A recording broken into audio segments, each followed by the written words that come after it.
Greetings, ladies and gentlemen. This is Red Phoenix Mark III, and today we're going to actually talk about Gundam Seed.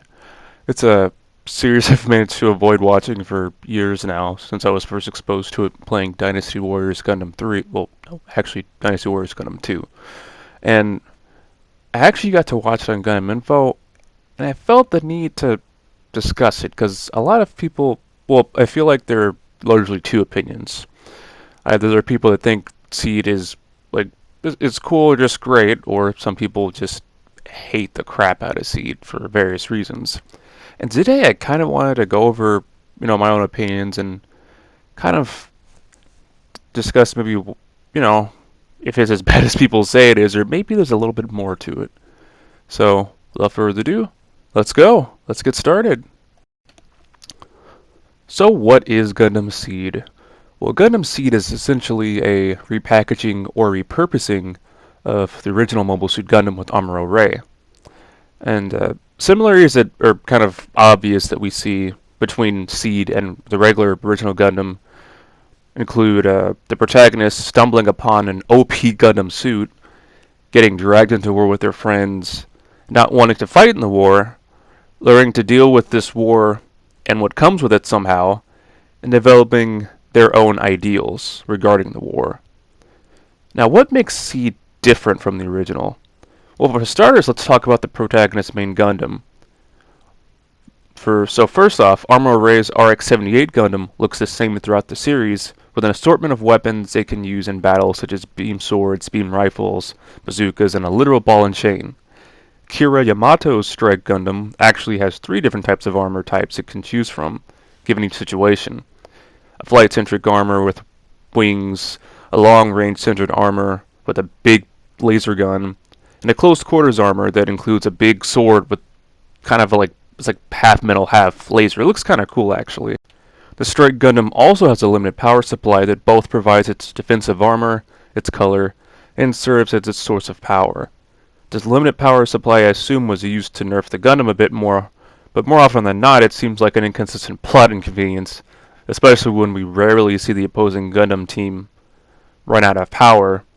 I think I only remember seeing them run out of power collectively like once. I think I've seen Atherin, the rival for Kira Yamato, run out of power like once. It was weird.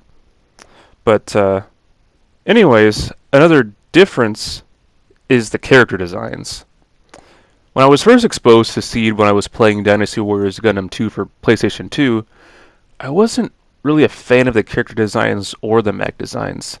They just seemed a little too...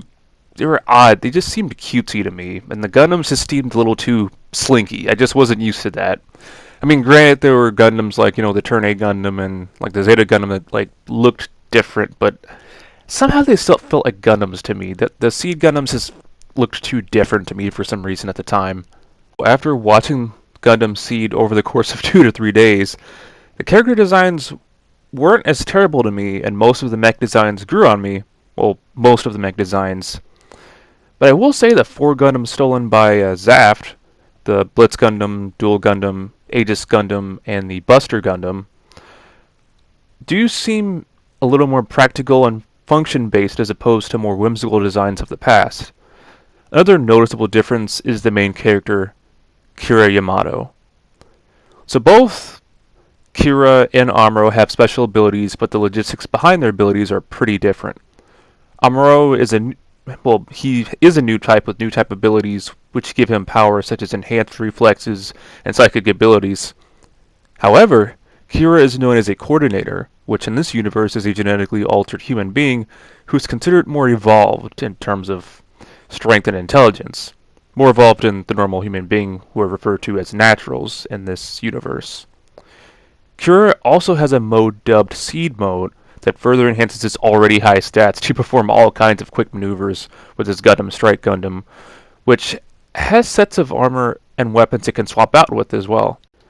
It's at this point I think we should talk about why I'm not really crazy about Kira as a protagonist, but also why I think a lot of people kind of find issue with Kira. As I mentioned before, since Kira is a coordinator, he is genetically stronger, more durable, and more intelligent than a natural. But because he's a coordinator, the story sometimes places him in situations that normal or natural humans should die from. After a while, once you find out your main character can do so many different things and survive so many fatal encounters, there is little to no tension or suspense, and the character becomes even less relatable. Examples of surviving the typically fatal includes one of the enemies shooting his Gundam, causing an explosion and coming out of said explosion unscathed, surviving re-entry into Earth's atmosphere, which in and of itself is like crazy, his body not overheating after somehow surviving said atmospheric re-entry, and surviving a giant explosion from a space station he wasn't that far away from that had a huge blast radius. But the biggest offender of this series of impossible survival comes from when Kira fights Athrun, his best friend turned rival turned enemy? Frenemy? We'll go with frenemy. So essentially what happens is, through I think about midway through the series, Kira is fighting Athrun, and they're both pissed off at each other because Athrun accidentally killed his friend Toll, and Kira accidentally kills Athrun's friend and comrade Nicole, who's I think was like the nicest person out of the group. But yeah, they're fighting each other. They're pissed off, and then at some point, even though they're both at seed mode, Kira, well, no, not Kira, Athrun actually just decides, you know what? I'm gonna pull a Gundam wing and I'm gonna self-detonate my Gundam. So essentially, he self-detonates it and like it blows up. But the thing is, he's attached to the Strike Gundam, and it just blows up right there. Like they're really close to each other, and somehow the Gundam and Kira survive this, despite the fact that the blast seems to have a large blast radius. Well, on the for the scale of the planet, not the planet, the scale of the island that they're on. But on top of that, like Athrun cut like the middle part of the Gundam where the cockpit is. So there's like a literal slit where you can see through the Gundam and see Athrun, where you can see Kira right there. And somehow, between that explosion that literally blows up in his face, that also is seen to melt his cockpit with like the seats and the knobs and everything, somehow he survives this. And not only that, somehow he is found, like, I assume yards and yards away, and lands wherever this Reverend is, then somehow ends up in space. And what's worse is we don't even see how all of this happens. All we see is the explosion, and then just the Gundam sitting there with the melted cockpit. And then Kira's just found miraculously. Sure, he'll have bandages on, and he's in space with Lacus, but essentially, like, he doesn't even look all that badly damaged. Neither is his Gundam, for that matter. And it's at this point where I think some people's suspension of disbelief just takes a nosedive, because it's like, how not only did this nonsensical thing happen to our protagonist and he survives, they barely even explain it or show it to us, and it's just weird. But honestly, like, protagonist surviving crazy things isn't a totally novel concept in Gundam, but let me give you an example of where I think it works out better. Like, for instance, in Gundam Wing, when Hiro Yui makes a decision to blow up his Gundam, Wing Gundam, he's standing, they show us how it happens and they show us the aftermath. So he's standing, like, on his little step that's protruding out of the Gundam's cockpit, pushes the button, we all see it blow up, and he flies, like he yeets himself out of there. He lands, there's suspiciously a lot of blood, like making you wonder how he's even alive after all that. But you see Troa in heavy arms come up, grab his body, put him on his little trailer that holds his heavy arms, and then they go away. They go away to his little hideout at the circus, and you see him bandaged up, and you see that he's recovering. We see all that, and even though some of the things that happened may be a little questionable, at least we got to see it, and it didn't seem too far-fetched, like in Seed. It's because of these unexplained shenanigans that Kira is also known in the Gundam community as Jesus Yamato for surviving so many impossible situations, or just being so friggin' lucky. But basically, when things like this happen and things just work out for your character, aside from, the times he actually failed to save other people and people like died in front of him, aside from most of the instances, you assume there aren't many stakes left for that character. But I digress. Aside from Kira, there are actually a fair amount of likable supporting characters. First off, his friend, Athrun Zala, who is son of the chairman of the Zaft organization, that has Zodiac in its name. I wonder where I've seen that before. Athrun, despite coming from prestigious lineage, is very honorable, takes his duty as a soldier for Zaft seriously. He's extremely loyal to his friends, seeing as he more often than not urges Kira to join him in Zaft mid-fight, as opposed to killing him on the spot, and has serious remorse when he actually thinks that he kills him in that giant explosion. Athrun is basically the antithesis of Kira, as he is usually more sure of himself, and when he isn't so sure of himself, that he actively goes to seek answers, such as when he confronts his father about his intentions, or when he has a serious talk with Lacus after his faith in his organization and father are shaken. These events lead him to take the Justice Gundam, where Kira basically after waking up just gets his Freedom Gundam for free from Lacus. Athrun has all the traits of a natural-born leader, no pun intended, and would easily have been an interesting character to have a whole series revolving around him. I mean, seriously, he even has blue hair, like Camille and like Seabook and other Gundam protagonists. I think it totally could have worked. I think it actually still could have worked. Other interesting characters in Gundam Seed include Mulaflaga, one of the coolest mentors in the Gundam franchise that often gives Kira advice, but rarely ever in a condescending or mean-spirited way. The guy's got so much charisma, man. It's great. And then we've got the Desert Tiger, who serves as our honorable opposition, or our Rambo Rao character. Captain Meru Ramius and Ensign Natalie Badguriel. I'm sorry, I see her last name and all I think of is Bad Girl. But I mention these two characters because I think their dynamic is fascinating. The captain typically makes decisions based on the human condition, while the ensign typically makes decisions that benefit the mission at hand and sometimes may seem a little too detached. The two philosophies clash, but you can tell that it's never really in a nasty way. It comes off kind of organic and it makes sense.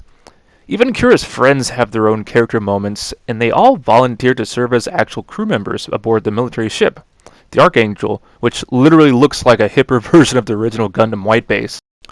Also, there are the 4 opposition Gundam pilots, Dirka, Izak, Nicole, and Athrun, who actually have their own personalities and they have their own little character arcs. For example, Dirka, after getting captured, kind of sees the other side of the coin and develops his own beliefs of, what's happening and actually wants to not side with Zaft anymore.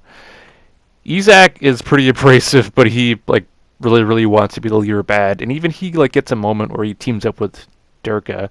Nicole is, I feel like he's the catcher of this group because he's just so nice. He's crazy rich, and he has a piano. Athrun, of course, I've just talked about before, but the more I see Athrun, and the more I, because I'm watching Gundam Seed Destiny at this point now, I like his character even more. It's weird.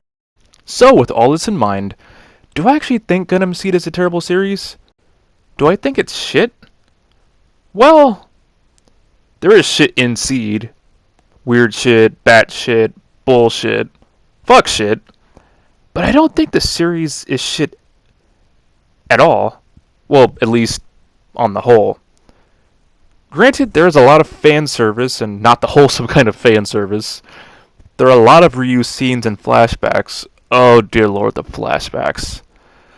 I swear I saw poor Nicole die 3 different times in the same episode, the recapped an episode that took place 1 or 2 episodes prior. And then there's Flay Ulster, who, for the sake of time and sanity, I will not even begin to talk about or make judgments on that special little flower there. And real quick, I just want to talk about the openings. I think the openings are pretty cool, and the songs are alright, though I especially love TM Revolution's Invoke. But I think the openings themselves give away too much of the plot to come, especially the first and second openings. Characters like Kagali and the Char clone, who won't get into detail right now, kind of get their reveals spoiled if you're like halfway paying attention. Despite some interesting choices in character motivations, plot relevance, and character design, I honestly think Gundam Seed is still worth at least one watch. I mean, there's plenty of action, and the story does have its interesting moments. And I do realize that some people actually grew up on Gundam Seed and started with, like, their love of Gundam from Gundam Seed, similar to me with Gundam Wing. And you know what? If you like it, it's okay to like what you like, and I respect that. So, folks, thank you for watching. Thank you for watching me kind of lose my brain watching this series. And no matter what, keep fighting, keep living, and do it with a flair and a smile. Take care.